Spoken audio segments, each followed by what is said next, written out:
جی بالکل، حکومت کی ناقص پالیسی کی وجہ سے یہاں پر جو ڈینگی کی جو انتظامات ہے وہ کافی جو ہے وہ سست روی کا شکار ہے۔ یہاں پر کوئی ایسی پالیسی نافذ نہیں کی گئی ہے۔ یہاں پر جو مقامی یہاں پر بینرز تھے اسکولوں میں یا ورکشاپ یا سیمینار یا اس طرح کی کوئی دیگر جو آگاہی مہم ہے، ان کے حوالے سے بچوں کو یا شہریوں کو آگاہی نہیں دی گئی ہے۔ ہمارے ساتھ یہاں پر شہری موجود ہے، ان سے پوچھتے ہیں کہ ان حوالے سے وہ کیا کہتے ہیں۔ جی السلام علیکم۔ وعلیکم جی، آپ نے ایسا یہ ٹاپک رکھا ہے کہ ان دنوں میں یہ بہت ضروری ہے۔ ڈینگی جتنا بھی خطرناک ہے تو ابھی پتہ چلا ہے کہ اس کے وہ ہوتا ہے، اس کا علاج ہوتا ہے۔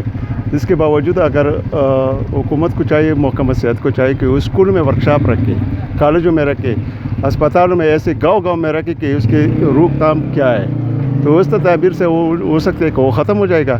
بیسک چیز جو ہے وہ اسپرے ہے، تو روز بروز اس لیے بڑھتا جا رہا ہے کہ اسپرے کی نہیں ہوتا ہے، ادھر اسکول میں آگاہی نہیں ہوتا ہے، بچوں کو پتہ نہیں ہوتا ہے، اس لیے بچوں کو خطرہ ہے۔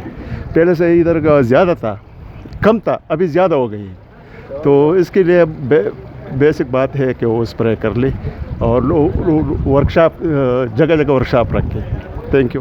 جی بالکل، یہاں کے مقامی جو شہری ہیں ان کے باتیں آپ نے سنی، ان کا کہنا تھا، ان کا مطالبہ بھی یہ تھا کہ وہ یہاں پر جو حکومت ہے وہ انتظامیہ یہاں پر جو محلے اور گلات ہیں ان میں اسپرے کرے، اسکولوں میں اور کالجوں میں جو بچوں کو ہے وہ ورکشاپ کا انعقاد کرے، تاکہ ڈینگی جو خطرناک مرض ہے اس سے جو بچے ہیں اور دیگر جو شہری ہے وہ بچ سکے۔ یہاں پر ہمارے ساتھ جو جب ہم نے یہاں کے MS ڈاکٹر محمد سلیم سے بات کی تو انہوں نے کہا کہ ہمارے لیڈی ہیلتھ ورکر اور جو ڈینگی انچارج پروگرام ہے وہ گھر گھر جا کر لوگوں کو اویئرنیس دے رہی ہے، لیکن یہاں پر ہم نے دیکھا کہ نہ تو انتظامیہ اور حکومت کی جانب سے بینر نظر آئے اور یہاں پر نہ تو اسکولوں میں ورکشاپ کا انعقاد کیا گیا ہے۔ میں آپ کو یہ بھی بتاتا چلوں کہ سوات میں 150 سے زیادہ کی تعداد سے جو ہے ڈینگی کی امراض جو ہے وہ یہاں پر ان کی تشخیص تصدیق ہو چکی ہے اور ان کا علاج جاری ہے، جبکہ مٹا میں کوئی ایسا کیس جو ہے وہ سامنے نہیں آیا۔ البتہ